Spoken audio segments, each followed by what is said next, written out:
You are in for quite an intense one today. We're diving deep into that absolute war that was the Sin City Street Fight. Damian Priest, Drew McIntyre, WrestleMania 41, Night 2. Right, that match. Let's start with the fuel, that year-long buildup.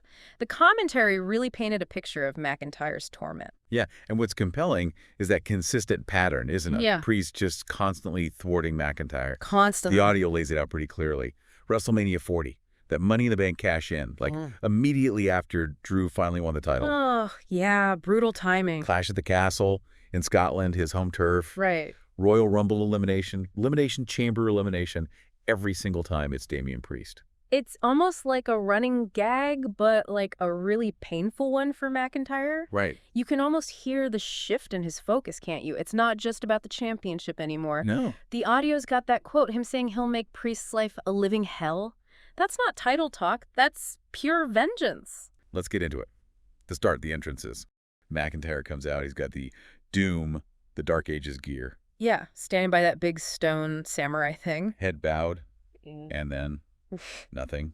No pyro. Kind of an awkward start, felt like. A little bit, yeah. That's good. Especially compared to Priest. Total contrast. How so? He gets Kerry King from Slayer, shredding a guitar solo live on the stage. Wow. Then his theme, Rise for the Night, kicks in.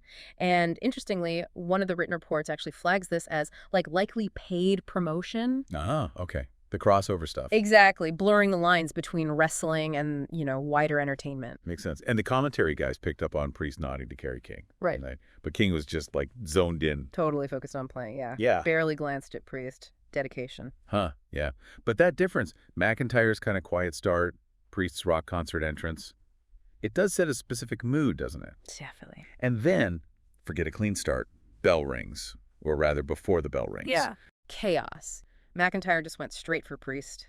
No waiting. Shows the animosity, maybe. Or just pure desperation after that year-long thing. Could be both. It was immediate intensity, knife-edge chops, these huge haymakers from Drew. And Drew gets clotheslined out fast. Right out of the ring. Just an explosion from the start. And they didn't stay tidy for long. No kidding. Weapons came out quick. Well, almost straight away. Rules are out the window. And boy, did they take advantage. The audio is like a shopping list of destruction. Priest hit a leaping back elbow, some forearm smashes, a super kick. Trying to fight back. Yeah, but McIntyre fired back. Then they ended up on the rampway. Yep. And McIntyre hits a vertical suplex. Right there on the ramp. That's gotta hurt. Unforgiving surface. Yeah. And the ring steps got involved too, I heard. Oh, yeah. Became weapons pretty fast. Priest actually flung the stairs right at McIntyre's face. Whoa. And McIntyre gave it back, slamming Priest's head onto the steps. And the announce table, too. Vegas street fight living up to its name. They were using everything. It just descended so fast, didn't it? Tells you how personal it was, I think. Willingness to just inflict damage. Then we get that moment. The selfie moment. McIntyre grabs a phone, his brother's apparently, at ringside. And just starts taking selfies with Priest laid out. Yep. And then tweets it. Still bored at work. Lol.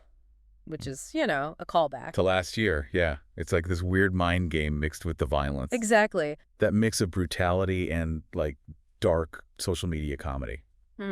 It's very McIntyre right now. Totally. Gets under Priest's skin any way he can. But it wasn't just phone games. More weapons. Oh, yeah. Steel chair comes into play. McIntyre driving it into Priest's ear, apparently. Nasty. And then you see tables being set up outside. 2 of them. Uh-oh. Signaling intent there. Definitely. While he's doing the selfie thing, he's also plotting the next level of destruction.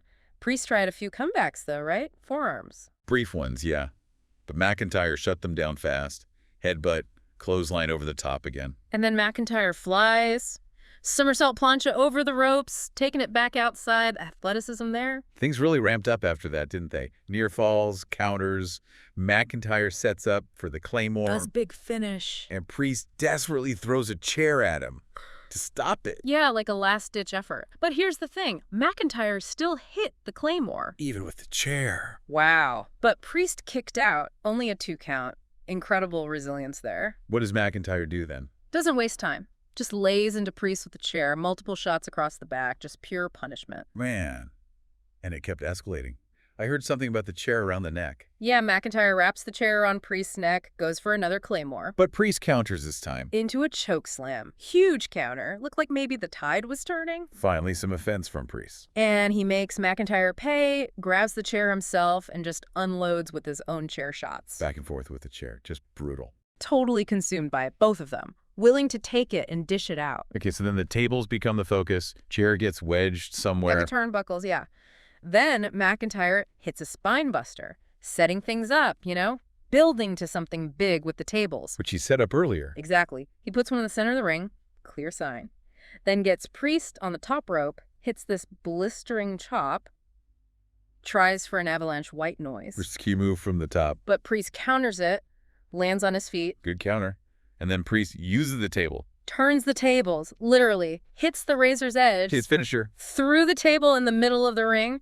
That looked like it had to be it. But it wasn't. Unbelievably, McIntyre kicks out again at 2. The amount of punishment these guys soaked up was just unreal. Seriously. Where do you even go from there? Well, McIntyre goes low, rakes the eyes. Desperation tactic. Pretty much. Trying to get any advantage in this war of attrition. And then another huge move. What was it? Future shock DDT.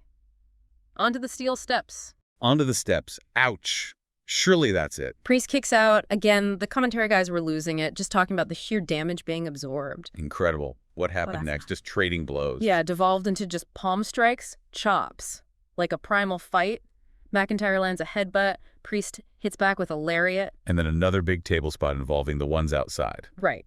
Priest goes for the old school, his rope walk thing. Yeah. He maybe took a bit too long, hesitated. And McIntyre made him pay. Big time. Sent Priest crashing off the ropes through both tables on the floor. Both tables. Devastating. That had to be the turning point. Looked like it. It really felt like the end was near then. McIntyre drags him back in. Priest looks done. And then the finish. Final claymore. But remember that chair wedged in the turnbuckle? Yeah. Oh, no.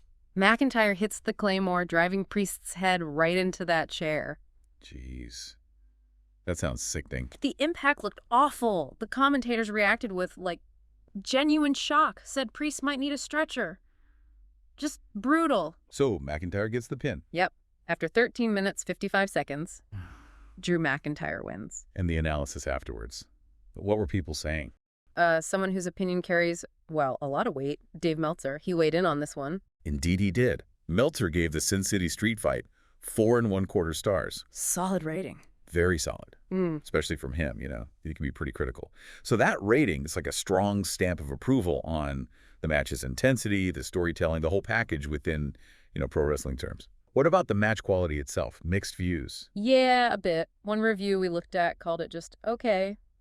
Felt maybe it was held back somehow. Expected more creativity, perhaps. Interesting. But another reviewer really enjoyed it. Saw it as a big win to elevate McIntyre even further. Push him back towards the main event scene, maybe? And there were concerns about Priest. Losing momentum. Moving to SmackDown. Definitely talk about that. What this loss means for him going forward, especially if he changes brands. Needs to rebuild a bit, maybe. Any other little tidbits from the sources? Yeah, one mentioned Nick Khan, the WWE exec, leaving during the match, which, always gets people talking. True. And throughout the show, there were other things happening, promotions and stuff. Yeah, the usual WrestleMania cross-promotion. Yeah. Ads for Doom. The Dark Ages, which ties into McIntyre's gear, obviously. Available May 15th, apparently. And a big push for a WWE TakeOver event in Perth, Australia, coming up in October. That's the one with SmackDown, Raw, and a PLE. And potentially Cena's last match down under. That's the one they were plugging, yeah. Plus, celebs in the crowd. Jameer Gibbs, Daniel Cormier. Tony Hinchcliffe? Yep.